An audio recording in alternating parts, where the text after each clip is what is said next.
Pardon me here. You know, I take a while to get ready. I don't never start nothing on time. That's why would I? It's the holiday season. I'm going to share this real quick. Oh, man. Oh, man. Hold on. I'm going to put some air on here. Give me a minute. I'll be back. Okay.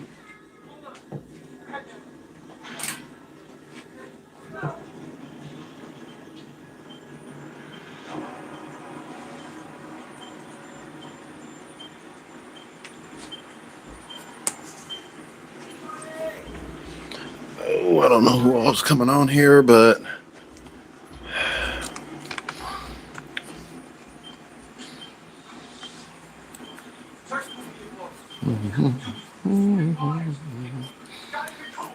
oh, there we go. All right. What's going on, everybody? This is your boy Eric from AFNB Pictures, and I would like to welcome you to a long-awaited return of Let's Talk. I've not done one of these in, it hasn't been a year. It's been a while. It has been a while. I've been pretty busy with things, with life, film. I have a new web series coming out. As most people would know, it's entitled In the Final Hour. Originally it was originally going to be a movie entitled The Last Streamer at the End of the World, but The Last Streamer at the End of the World is actually going to be a chapter. It's going to be an episode as part of the web series itself. Basically, the web series In the Final Hour is a series that is shot from found footage, AI, social media posts, and it's about a pandemic that basically sweeps the world. It wipes out the entire world. So it's a pre/post-apocalyptic zombie type web series. I've always been fascinated with end of the world type series. That's always been my thing. I've always wanted to do one. I've always wanted to do a zombie movie. Interesting fact, one of my first projects that I was ever involved on was a zombie series, or not series, but a movie entitled The Dead Among Us, which unfortunately never got released. It never got finished, but it was still an experience, and it really taught me a lot about the film industry, about, filmmaking as a whole, movie magic, acting. This was basically my first, I guess you could say it was my first, what's the word I'm looking for? It was my first crash course into filmmaking and being on the set of a film, which to this day, it's still one of the greatest experiences of my life. Granted, it was damn near a 20-something year filming process. I mean, it's probably longer than that, but yeah, it was fun. It was still, and it really inspired me to want to do this, because we learned so much on the set of that film, what to do, mostly what not to do, the mistakes not to make moving forward into future projects, because it really taught us what to do to prevent stuff like that from happening. So it really was a big learning experience for all of us. And I honestly feel that if it wasn't for that film, a lot of friends of mine wouldn't have gotten the experience in filmmaking. Myself, Matt Jefferson, David Johnson, James Schultz. We got a lot of learning experience from this film. And if it wasn't for that, then a lot of us wouldn't have known what not to do in regards to future projects. I mean, who knows? Matt might not have been able to make The Downfall of Mr. Difford. I wouldn't have been able to do A Wolf in Sheep's Clothing. This was a big learning experience for us. Speaking of which, December 27th, Boardman, Ohio, Movies 8. Movies 8 is going to be closing its doors at the end of the year.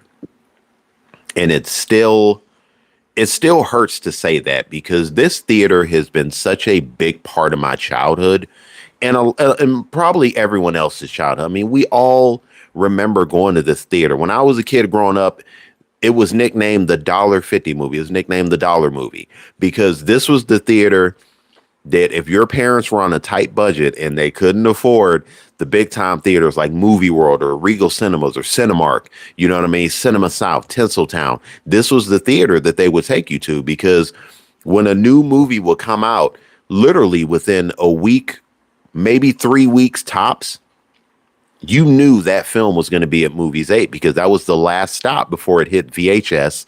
Yes, kids, if you don't remember VHS, then you're too young. If you don't remember the days of Farmore, the days of Hills, then I'm telling you, you are too fucking young. You are way too young for me. You are way too young for a lot of us. I'm talking to the millennials, the Gen X people that remember Movie World when it was right next. It was right in next to Toys R Us in the Eastwood Mall in Niles. There was Movie World, and then there was Toys R Us right next door. Then up the street, it was Regal Cinemas Boulevard. Then in Boardman, you had Cinema South, and you had Movies 8. Because Austintown, you had not Austintown Cinema, but I think that was also a Regal Cinema.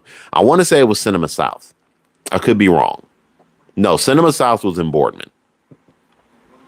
But before Austintown had Golden Star, it was also a cheap theater. There were so many cheap theaters that you could go to that a lot of these movies, this was their last stop before they hit home video. So Movies 8 was the number one theater in the Youngstown area that a lot of parents, a lot of single parents, my mom included, would take their kids to go see these movies. All they had to do was wait. All you had to do was wait. You had to wait 3-4 weeks tops, and the movie was going to hit Boardman Movies 8, and that was it. But digressing, December 27th, Boardman Movies 8. I am so blessed and so pleased to say this. My first film that I ever directed, A Wolf in Sheep's Clothing, will be playing at Boardman Movies 8 at 6:30 p.m. along with Matt Jefferson's film, The Downfall of Mr. Difford. Now, we are calling this the Killer Double Feature. These two films are connected. They take place within what we like to call the Winsterville universe. It's the Winsterville saga, as we call it. Hopefully one day we get to finish this saga. But The Downfall of Mr. Difford is a film about two detectives, Alex Gordon and Nathan Vick, who interview a serial killer by the name of Thomas Difford. And throughout the story, they figure out that Thomas Difford's story goes way deeper than just the current murders and how far his history goes back. Mostly the connection with Difford and Detective Vick, which leads into the sequel, A Wolf in Sheep's Clothing, which is I guess you could say a sequel / spinoff about detectives Vick and Gordon. This film is on YouTube, by the way. It's on my YouTube channel. Vick and Gordon are on the hunt for a group of cult killers called the Blacklights that are targeting big time people, police, detectives, cops, lawyers, judges. Basically, their main goal is to just cause anarchy within Winsterville. But yeah, this is the story for both films. So they're kind of like a connected universe of films. So you'll see one and then you'll see the sequel. And it's really cool that you'll get to see both of these films as a whole, because the way I look at it, Difford and A Wolf in Sheep's Clothing are really one film. It's just one long film, and they're not really that long. It's not like the Avengers where you're watching 2-3 hour movies and you're going to be falling asleep the whole way through. Hopefully you don't fall asleep through these movies. Like I said, these films are on YouTube. Wolf in Sheep's Clothing is on YouTube. The trailer for The Downfall of Mr. Difford is on my buddy Matt Jefferson's YouTube channel. Once I'm done with this, I'm going to add a link to his YouTube channel in the description just to get him a little promotion. In fact, I want to give him more promotion and a big thank you, because Matt really is the reason that this is happening. This was really a Christmas surprise for me because I did not think that this would ever happen. And Matt, you pulled the strings. You are the puppet master behind this. And my brother, I thank you. For those who don't know, Matt Jefferson was my first teacher as far as filmmaking goes. He really taught me a lot about how to get started, what to do, you know, hiding the negatives, focusing on the positives, movie magic 101. He was really the first one to kind of branch me into this. And we met on the set of The Dead Among Us, and we've been best friends ever since. Everyone that I've worked with these Winsterville films on, they're to this day, they are my friends, they are my brothers, sisters. I love every single one of them. I still try to keep in contact with them as much as I can. Yeah, I'm just blessed. I really am. And I want to say something right now for those that are wondering why. There's a reason why I'm wearing this Santa hat. I am in the Christmas spirit. And I know that may not be a big deal to a lot of people because some of you have always been in the Christmas spirit. There's a reason why it's so important to me. This is the first time in almost 11 years that I've been in the Christmas spirit. Almost 11 years ago, I lost some very important people in my life. I did. I lost my oldest sister and I lost my younger cousin who was always like a brother to me. And these are two of the most important people in my family that I grew up admiring. I grew up with, and I love them from the bottom of my heart. They were so important to me. And when I lost them, I lost a lot of my holiday spirit because it happened around Thanksgiving and Christmas. It happened in November. They were a year apart when they passed away, and it really hit because of how important they were. And a lot of people don't realize how depressing the holidays can be, how sad the holidays can be, because everyone focuses on be cheerful, be happy, be thankful. And folks don't understand that sometimes the holidays can bring some really bad memories of things that have happened to us, whether you lose a loved one or, some people may have broken up with somebody around the holidays, and someone that was really, they thought that that person was the one and they ended up losing him around that time. You never know what people are truly going through, around the holidays. So if you see somebody that is sad, I'm finished. Perfect Christmas. Yes, I this feels like a perfect Christmas to me. I'm like I said, I'm blessed to be in the spirit. But if you see somebody that is sad, or down in any type of way around the holiday, I mean, it's just do or say something to lift their spirits. Even if it's just, hey, I like your outfit. Hey, Merry Christmas, or just anything. It doesn't take that much to change one life. It doesn't take that much to put a smile on somebody's face. You'd be surprised at how easy it is to put a smile on somebody's face around the holidays. The little things matter. The little things really do matter, man. I'm telling you, they really do. And I know I'm sounding like, motivational and inspiration, and I should be having this on my secondary channel, Eric the Voice, but hey, on Let's Talk, we talk about everything. I talk about any and everything that comes to mind. I don't know how long this one's going to be. Who knows? Because I got to work in the morning, but I don't know. I'm festive. I'm sipping some strawberry fruscato. I got New Jack City playing in the background. It's the holidays, baby. All right. Be cheerful. Be thankful, man. Be thankful for what you got. Even if it ain't much, it's something. You got something. And make sure that you're not lonely on Christmas. Make sure you ain't lonely on Christmas. A lot of people say, I don't want to be alone on Christmas. I would rather be alone on Christmas than lonely on Christmas. I would rather be alone and thankful for the things that God has blessed me with than to be lonely with a bunch of people that I don't like. Because I know a lot of people out there that are lonely and they got to do the same Christmas shit with a bunch of motherfuckers that they can't stand. And I'm sorry, that's worse to me. To me, that's way worse. That is worse than being by yourself. I have said this so many times. I would rather eat and sit alone, than eat at a table with a bunch of people that don't like me, with a bunch of people that don't fuck with me, or people that I don't fuck with. I would rather be by myself, happy with a drink in my hand, eating a ham sandwich, than sitting at a festive table with a bunch of people that I don't like. Nobody should ever have to go through that. You should not have to be miserable on Christmas. And you ain't got to be alone to be miserable. I know a lot of people that are alone and happy. Single, alone, and happy. That's not depressing. Stop letting people try to convince you that being by yourself is bad. Some people are really comfortable in their own head, and that's a good thing.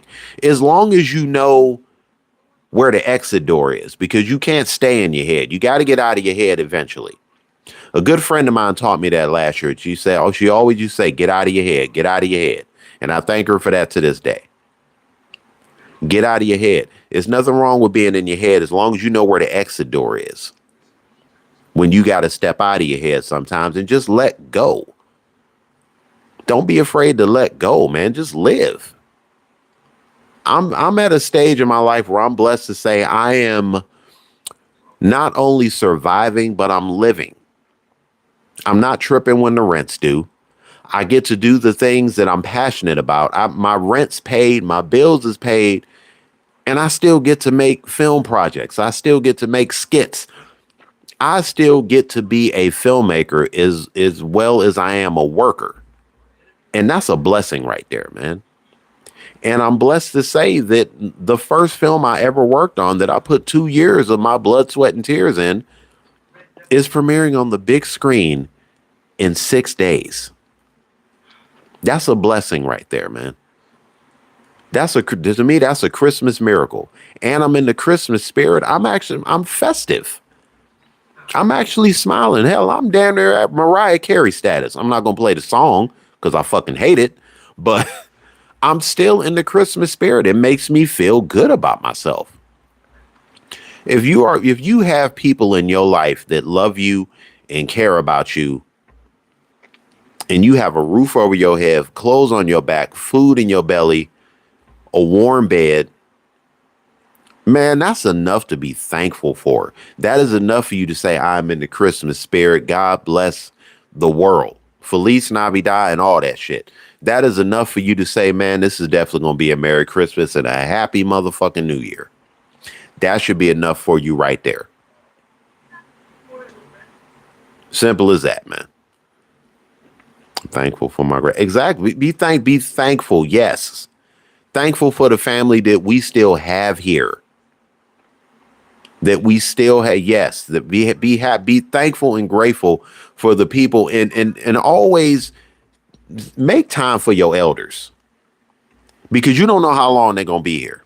Make time for the people that you love, the people that raised you, the people that took care of you, the people that really put your foot in the door to help you get a foot in the door in life.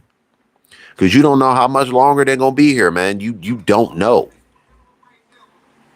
You really don't. They could be gone tomorrow. Tell them you love them as much as you can. Excuse me.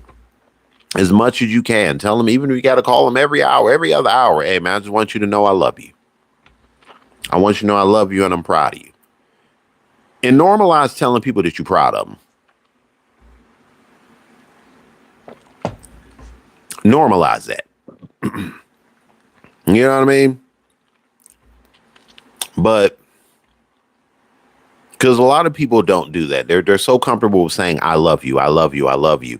You don't know how those 4 words, I'm proud of you. You don't know how much of a difference that makes to people in people's lives. It really does make a difference. Because a lot of people don't hear that a lot. I'm proud of you. You're doing a good job, man. Keep it up. That motivates people to keep moving, to keep pushing towards their goals. That's a motivator right there. You got a wife telling you proud of her. You got a husband telling you proud of them. You got kids telling you proud of them. You got parents tell your parents you proud of them. You know, tell them that you proud of them as much as you can. Serious, as much as you say you love them, you're proud of them. I'm proud of you. And be proud of yourself. Be proud of the fact that you still wake up every day and you keep grinding to get to where you need to go. I got a cousin right now that's working 2 jobs, that's literally rebuilding his grandmother's house. And I could not be more proud of this young man. I have watched this kid grow up. I've known him since he was a baby. I watched this kid grow up from a little young scrub that was always following everybody around. Now he's a grown ass man with his own bills, with a roof over his head. He got a house, 2 jobs, hustling, grinding. He keep money in his pocket. This boy is doing things, and I'm telling you, this kid is the future. Corey, if you hear me, you are the future, young blood. I'm telling you. And I love you from the bottom of my motherfucking heart, man. I'm proud of you. You know what I mean? Real talk. Some people, we ain't got that much family that we could truly be proud of. But when you got a family member that you know, you watch this person grow up and you seeing them do these big things, they're not just making money, but they're making moves. That is that's a motivator. That motivates me. This shit motivates me to get up and hustle and grind every day. This motivates me to do what I have to do, to be able to do the things that I want to do, because you got to do the things you got to do in order to do the things that you want to do. Your needs come before your wants. Business comes before pleasure, but when you get business out the way, you can balance business and pleasure. Balance your life. Balance it. Balance your life among everything else. I know it sounds like I'm preaching, but I'm stating facts, man. Balance your life. That's a journey in its own. You know what I'm saying? It is. I went through a lot to be able to not only work and pay bills, but to still do my passion projects. Serious. I'm still proud of the success of The Bathroom, Where Am I? The film awards that I've won, and there will be more to come. You know, Channel X, What's Best for Caleb? Like these are projects that I'll still go back and watch. Like, dude, it's just a pat myself on the back. And like I said, there's going to be more to come. Speaking of which, in the final hour is a crowd participation project. It's a lot like Channel X. It's an experimental piece. I don't know how far I'm going to go with this. Like I said, there's going to be episodes. So far, there are 2 main characters in the series, along with the infected. There's going to be a lot going on with the story, which will be explained more through the episodes, you know, but I'm excited. Either way, I'm excited for this. After the holidays is over, I will be working more on it. I will be getting more people involved with it. And yeah, it's going to be good. 2026 is going to be big. I know I said that last year, and well, I wasn't wrong. The things that when I keep my promises, I always do. It's going to be big. It's going to be a good year. It's going to be a great year. I said that about 2025, and 2025 was a great year. I never thought that I would be in the holiday spirit, and look how I'm ending the year. Happy, blessed, and festive, and with friends and family. Who could ask for more? But I just wanted to hop on here. I know it's been a while since I've done an episode of Let's Talk, but I just wanted to jump on here and say how blessed I feel and am this holiday season. And I hope that you are all feeling the same. I would like to thank everybody that has supported me throughout this whole journey. The ones that are still supporting me, I am supporting you as well. I'm always going to be proud of all of y'all. You know, keep doing your thing, keep hustling, keep grinding. Whatever your finish line is, reach for that. Reach for that, man. Don't be afraid to reach to the top. Reach for it. You can make it. It's going to take some time, but you're going to make it. On that note, I'm going to finish drinking this. I'm going to finish watching New Jack City, and I'm going to finish enjoying my Christmas. And I hope that you all continue to do the same. Merry Christmas, Happy Kwanzaa, Hanukkah, whatever it is you celebrate. Happy holidays. Have a happy holiday. Be grateful for the people that you have in your life. Be grateful for the things that you have in your life. And just stay blessed and stay motivated. On that note, I will bring this episode to a close. I would like to thank you guys once again. This has been your boy Eric from AFNB Pictures. If you are new to this channel, do not be a stranger. Hit the like button, subscribe, and share. And always remember, AFNB, always forward, never back. Peace.